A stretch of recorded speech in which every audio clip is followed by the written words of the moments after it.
transcend the frame. High-speed chases, impossible angles, perfect clarity. Vibrance Academy offers expert drone certification and advanced aerial cinematography. Master the sticks, nail the shot, and own the sky. Vibrance Academy, innovation in flight. The gallery occupied the oldest wing of the mansion, a long corridor of dim light and heavy frames. The girl had fallen behind the group, her footsteps slowing as the voices of her classmates receded into the distance, swallowed by the thick walls and the deeper silence that filled the space between paintings. The tour guide's voice became a distant murmur, then nothing at all, as she stood alone in the portrait gallery. The air here possessed a peculiar weight, cool and still, as if it had not circulated in decades. It carried the faint scent of aged oil paint,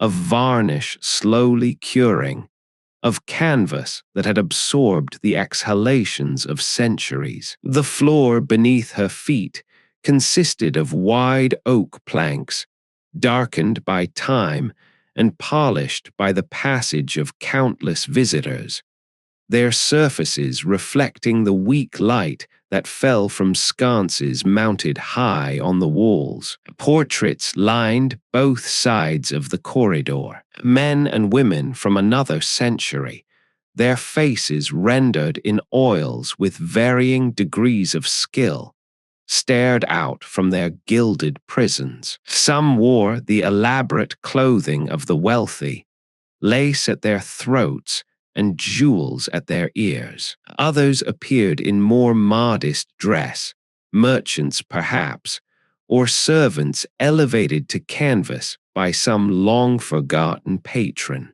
All of them shared one quality: their eyes followed. The girl had experienced this phenomenon before, in other galleries, in other museums. The way painted eyes seem to track a viewer across a room, an optical illusion created by the two-dimensional representation of three-dimensional space. As she walked slowly past the first few portraits, observing the effect, noting how the eyes appeared to move with her, a trick of light and perspective and the artist's skill. Then one of them blinked. The girl stopped. Her feet ceased their movement on the oak planks. The sound of her own breathing became suddenly audible, too loud in the absolute stillness. She turned her head slowly toward the portrait on her left. A woman in a blue dress,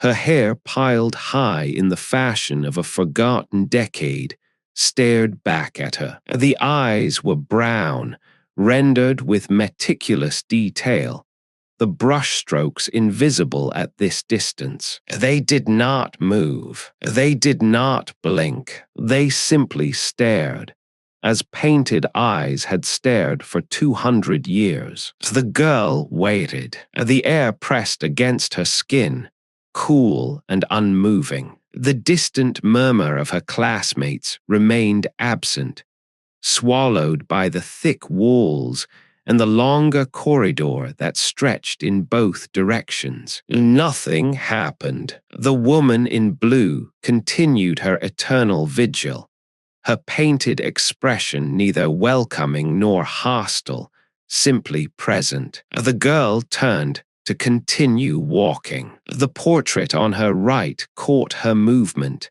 and in the periphery of her vision, the eyes within it blinked. As she spun, a man in a dark coat, his face thin and severe, his hand resting on the hilt of a sword. His eyes were gray, the pupils small, the expression cold. They were open now, fixed on some point beyond the frame, but she had seen them close. She had seen the lids descend and rise, a movement as unmistakable as it was impossible. The girl stepped back. Her heel struck the edge of a floorboard, and she stumbled, her arms flailing for balance, her hand catching the frame of a small portrait of a child. The frame shifted against the wall with a soft, scraping sound, and the child within the painting turned its head. Not the eyes, the entire head. A slow, mechanical rotation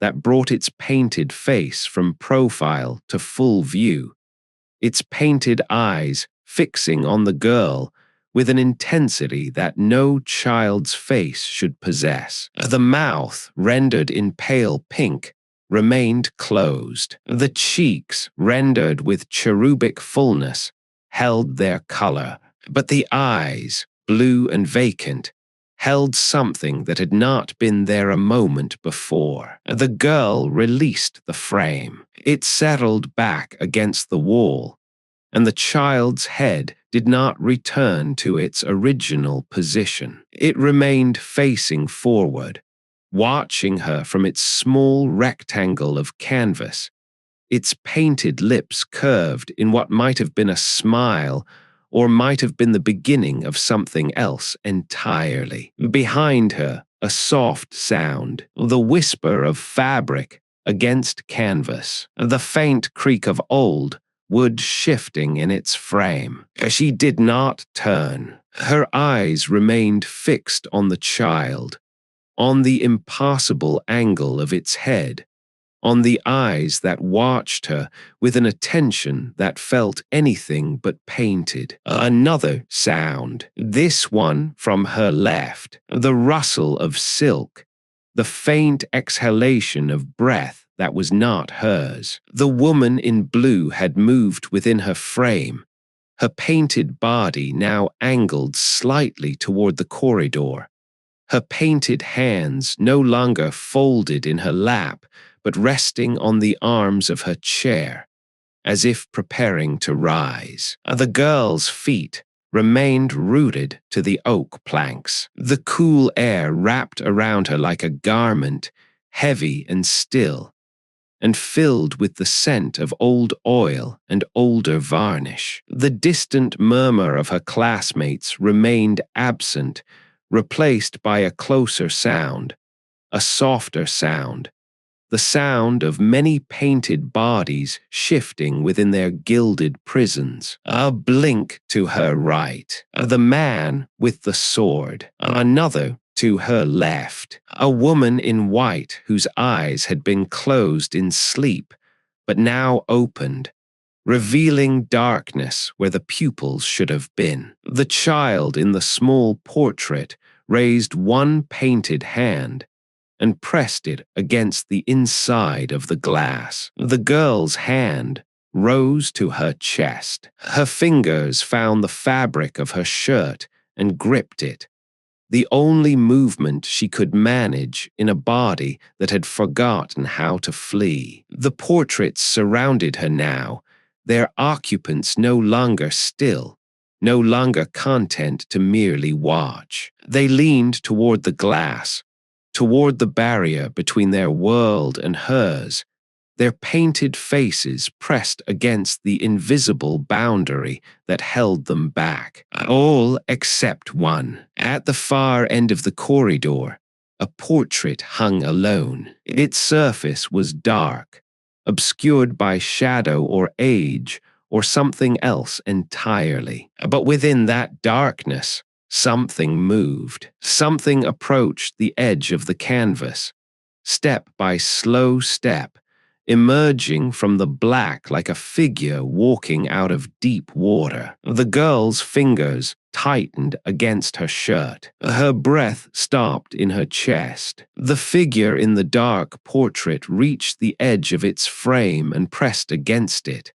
and the glass began to bow outward, thin and flexible as soap film, stretching toward the gallery, toward the air, toward her.